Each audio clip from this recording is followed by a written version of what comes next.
Cheers, mix, click, and code with Boozy browsing, sipping and fixing the web one cocktail at a time. And we're live again. We are live. Yay. Start slideshow and then share also. Oh yeah, we gotta start our intro. It's like an early day for me for drinking, so I'll just preface it with that. But you want to introduce your drink? Oh, well, yeah, I wasn't planning. Well, so I actually prepared orange juice in the beginning, but I actually I went to grocery shopping. I was like, oh, this bottle looks so cool, so I might as well try it. Yeah. I love sake, so it's a black and gold sake. Nice. It's interesting because it says that I can actually heat it up with this entire bottle. Oh, the whole bottle. Yeah, so you just need to open it and then put it in Water? Heated water. Yeah. Usually I get a little lazy and I'll just do the microwave. But if I want Okay. heat. You live on the wild side, maybe. So no, it's like I think someone actually told me this at I went to a sake bar at in Korea. It's like you want to do it for 35 or 45 seconds. It's like a little under a minute, and then it's just perfect. I was like, okay, but I never really tried it. But for now, this bottle look cool. So yeah, it's Junmai. I like Junmai sake, so I'm gonna try this. And also I have to open it. This is one of those things I have to. Wow. Yep. Cool bottle. I like this. I'm going after you. I don't usually do full bottles of things. I usually just do I'm not gonna do the full bottle, but I know. I just but I'm going with, for the holidays, I don't know if you can read the whole thing. It's a peanut butter. Why am I blanking? Is that an eggnog? Eggnog. Yep. So it was the cheapest bottle of eggnog I found on the counter. So I usually like real homemade eggnog with drinks. Well, and I thought it was a kind of a cool squirrel. It almost looked like a groundhog. Yeah. It's a Tony Hill. Oh, and then I got a little shot glass called Florida Flamingos. So I'm gonna use this. I'm going a full drink. So you have no idea how much I'm drinking. Well, I'm going with the shot glass, so I don't know. I need to make sure that I don't go shots by shots. I did chill this. Hopefully it doesn't. So now I have to finish an entire bottle of this over the holiday. It's just Thanksgiving. So I'll know if I get sick from this. Cheers. There we go. I like this. I like it. I should not have done the peanut butter. It just was it's a weird taste. Those of you who like sake and junmai, that's not too sweet and it's just right, I recommend this. All right. This is an interesting one. I think I'm gonna have to. If I had ice cubes in it, I should have done that. So I think it needs to be watered down. I like your cup though. Oh man, it's got like a weird bite. All right, here's our intro slide. So if anyone read the intro, that's our last slide. I did this last because I looked through it and then I don't know why fucking slideshow doesn't start slideshow in Google Docs. I don't know. It just goes to wherever you're looking at. I'm gonna blame it on technology and not me. But so if you watched the intro or read the intro, we're the Friday before the Black Friday and Cyber Monday, obviously. So we're technically a week ahead. We obviously know sales have already started, but the big push will be the next week. So this is like last minute. If you're doing last minute things, some warnings, but some tips as well. Right. And what to watch out for? Yeah. Yeah. So it's the last before, like Matt said, last week before Black Friday and Cyber Monday technically is kicking in right away anyway. So it's your final line of defense.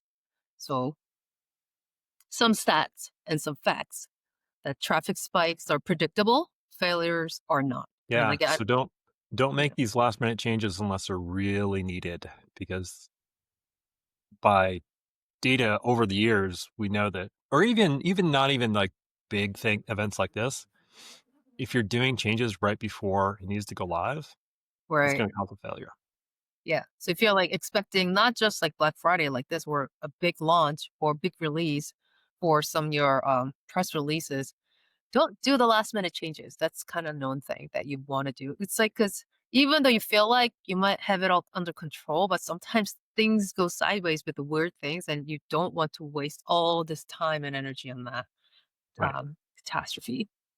Right. And related, we'll talk about some surgical changes, making very small things that could potentially have some good impacts, but again, not rebuilding things Right. this week. And now is the time to focus on stability and check out clarity and monitoring, just making sure everything works flawlessly. And one other thing, we're going to be zooming through a lot of these slides with a lot of content on it. So we'll remind you at the end, we reach out to one of us, both of us, whatever you want, and we'll send you the PDF with the whole slide deck if you see some copy in here that you want to read again. Trying to make sure my camera is like shaking a lot, so hopefully it's not making people like some weird motion sickness.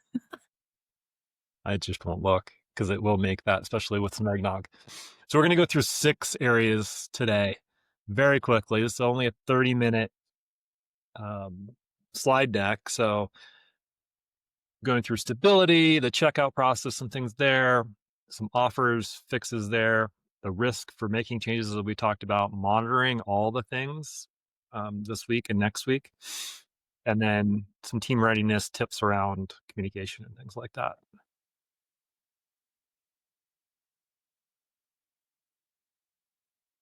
Is your site stable enough to handle peak traffic without degrading performance? That's the question you want to ask now before it's late. Maybe last month.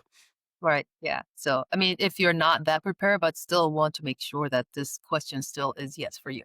Yeah, I mean, you can still make, or you can catch some changes. Maybe you had been making development deployments and content deployments all week and run these tests, and maybe some of those promo landing pages have big, massive images. So those are, we'll get into that, but checking the performance will flag those things right now before your actual users and all your paid traffic. Because, as we know, Black Friday traffic, Cyber Monday traffic doesn't really come for free. You're paying to get that traffic. So if you're paying for bad performance, they're going to, they're not going to be checking out, and you're going to pay for all the people bouncing.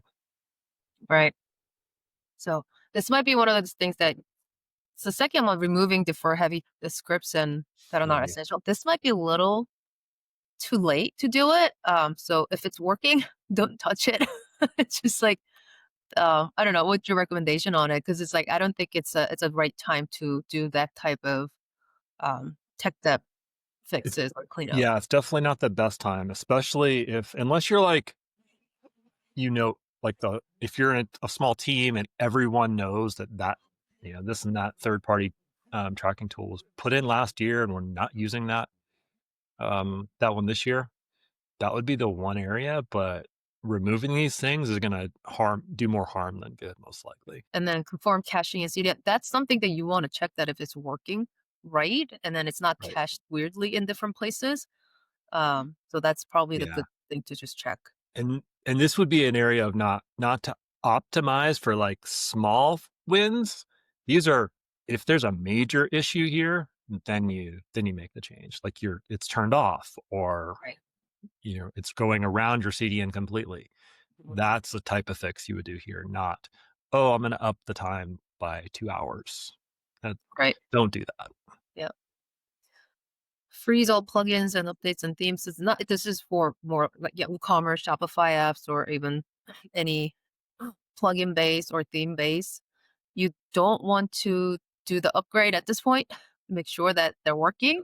Just make sure that if there's any bugs, then fix that, but not do the major updates at this point. And this would be checking through the, similar to the monitoring and checking the performance. This is your chance. Go through all your checkout flows, making sure all the upsells and all your coupon codes, if they're global, if they're actually working and they're not giving 100% off or something weird like that, or 0% off, and then you're going to get influx of customer calls and things like that. And also, like, make sure your workflow actually works, because sometimes there will be some weird bottlenecks that are happening that you probably didn't catch, that you don't want that to be your customer's experience during this time. Yeah, I like the last one. Don't change your payment apps this week. Don't add, remove. If you haven't done it before, mid-November, early November, and tested it already. If you Yeah, didn't get through let's say you didn't get through the testing process, but you wanted to add it, you don't add it today or, right, Monday, Tuesday, right. next week. Yeah, just make sure everything that you have so far or existing functionality is working correctly. Right. Now, or let's go back to the CDN example. If you don't have a payment app, payment processing and you're new, let's say, or the other one's broken and you've ended contract, yes, obviously add it. Right. Are your offers clear, compelling, and easy to act on? This is actually pretty important, I feel like, because whenever we do audits, we complain about it. Like, is this actually working, or is this just overwhelmingly take Right. up all the spaces and interrupt your actual purchasing workflow? Those things might be something that you want to check. Offers are clear, and then also it's not too disruptive. I think we talked about, well, this is probably going to be the later episodes, but we talked about what you think is actually helping, but not really helping is like crazy pop-ups and then all this taking over interstitial to give you the sales coupon and a coupon code. But if it's too much, that's probably going to be deferring your customers from actually purchasing the Right. product from your site. Right. Consider that flow of the user. Mhm. If their flow is they got an email from you or they saw something on Instagram or LinkedIn or not LinkedIn, but Facebook, something, right? They got a promo for the 50%. If they then click through it and go to your site and now you're prompting them get the 50% off or a different deal, which is even worse, right? There's no need for that. But if the user's coming in fresh or from a Google search or, an LLM search and they're getting to you that way and they didn't get the promo before, you need to be able to differentiate them. Again, this is the type of logic that you probably can't implement, but maybe you should remove the promos on the website. And they should be pretty easy to configure to say, fresh traffic or if they're coming from, certain paid media. Yeah. And also have a backup plan as well, because sometimes there might be bugs and then you want to make sure that you do Right. actually you do adhere to your promise that you already promoted. So if there's something that actually promo code didn't work, something on the site is preventing them from actually using the code that you try to provide, make sure that you have a backup plan for the customer service or some other way to compensate for that and have a good experience for the customers. This is something we talk about a lot. Do not push updates the next week unless it's very, very important. So some things to freeze, obviously. New features functionality, it's too late. The tracking scripts, we talked about that a little bit before. Doing any A/B tests. If you haven't already implemented the process for going live with this, again, it is too late. These are all things that have catastrophic, like I hate to reiterate the words, but catastrophic failures, right? These are, if you put them in wrong, you get zero checkouts for a Mhm. lot of these types of things because the site's down, there's brokenness. The A/B test actually shows C, which was empty, let's say. Um, but the things you can still change. Obviously, copy updates. Hopefully, you're using a CMS. That's what CMSs do. Minor styling fixes. Again, just minor things. You've noticed things that are broken and you need to fix those types of things. Right. And we can talk about this later around security patches. If Yeah. I something mean, comes up this week, you yeah. need to do the security patches. Right. Because the vulnerability is like, there's a stats that I think we said it at one point that if you lose their credibility, it's Mhm. just like it's not losing for the one time, you're just losing your customer forever. Because you don't want to be known for the vulnerable and security breached site. So Right. you want to make sure that that is actually there. What do you have real time visibility into what's working and what's breaking? So again, if you never really implemented this, it might be a little too late to do it, but I'm hoping that you already have this so that you can monitor what's going on during this whole spike of traffic. So like and also make sure that if alerts are there so that if there are something warning signs that something is about to happen that you actually are aware of it before it actually happens, you can prepare for it.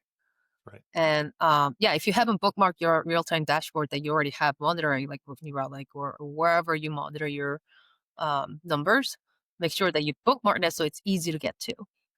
Yeah. I mean, a lot of people will be able to manually do some of this. You're watching your numbers come in. But if you're either relying on social media in some way of like spikes of things, or if you're promoting things off hours, Hmm. maybe you're worldwide, like a global deal place, and you've got things going 24/7, Right. then you need alerts.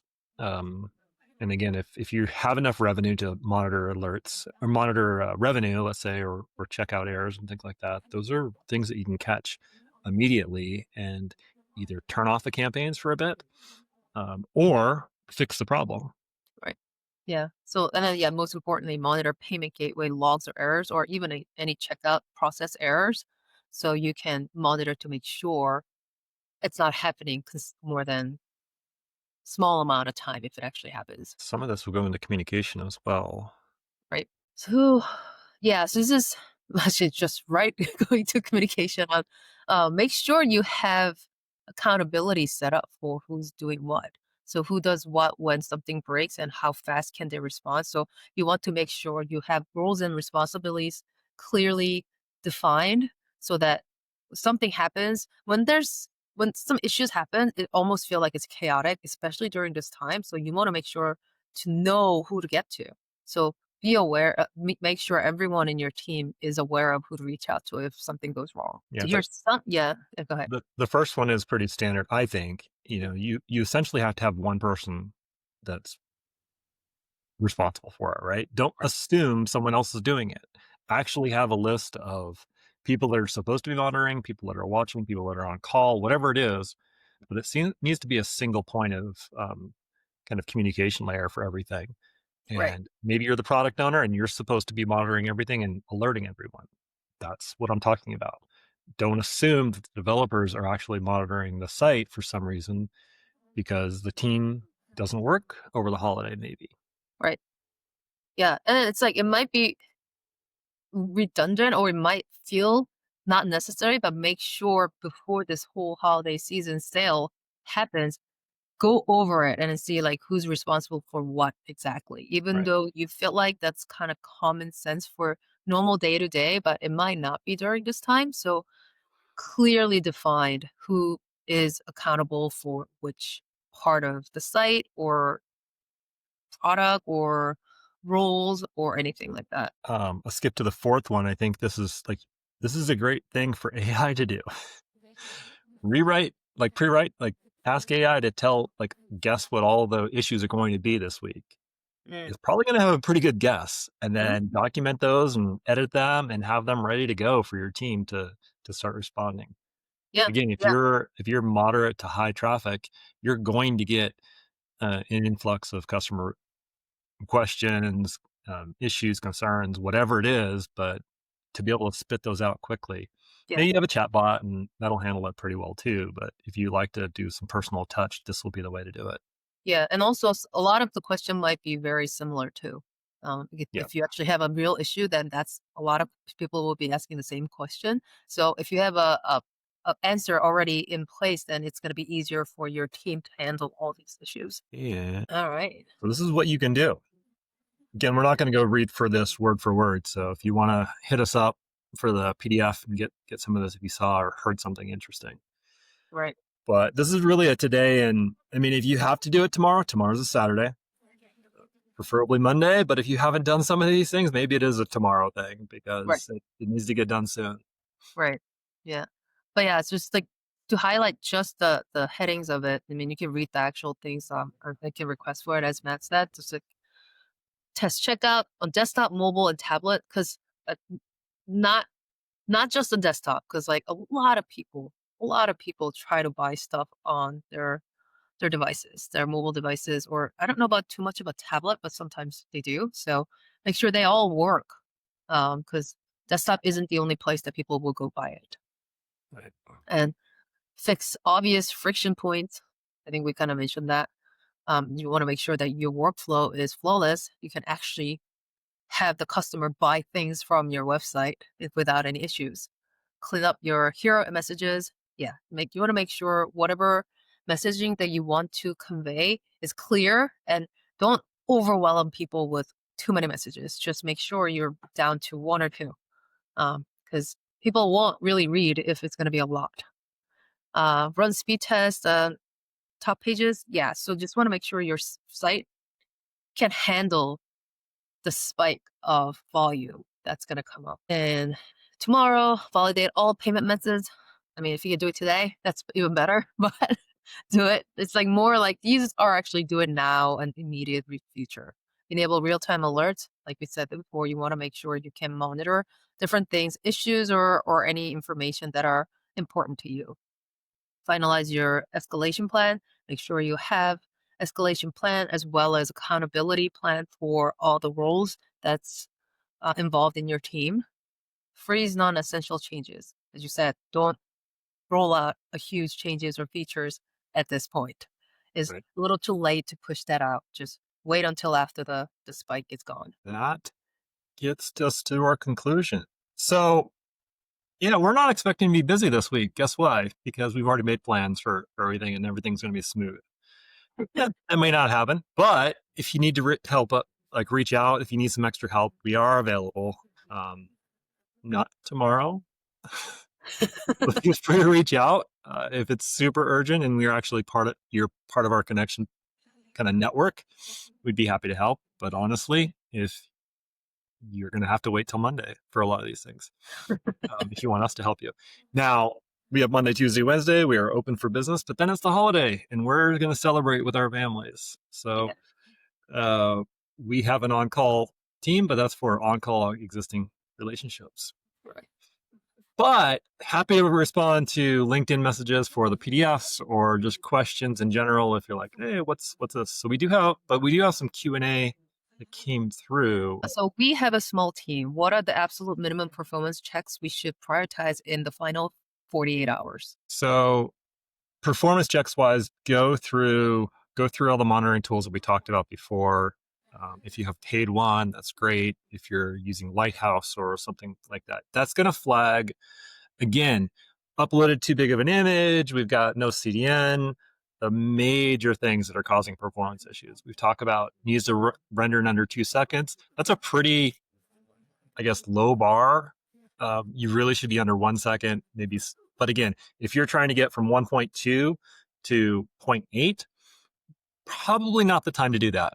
But if you're at 3, there's a huge issue, and you can fix that. Yeah. Also, just test it with not just the desktop app, but like I said before, just test the mobile too and see the end to end, like how, if it's comparable, if it's like really painful to go through Yeah. the process. Yeah. Well, that's a simple, step 1 though, is go off your Wi-Fi. Like if you're on your phone, go off your Wi-Fi, have a real connection, right? Almost worst possible, and go with your 5G, whatever, or limited LTE, something like that, right? Something that's slower, and check out your site and try to do a checkout and see what that looks like from an end user. Again, if it's really bad, then you need to make fixes. If it's feels a little slow, that's kind of too late a little bit. Right.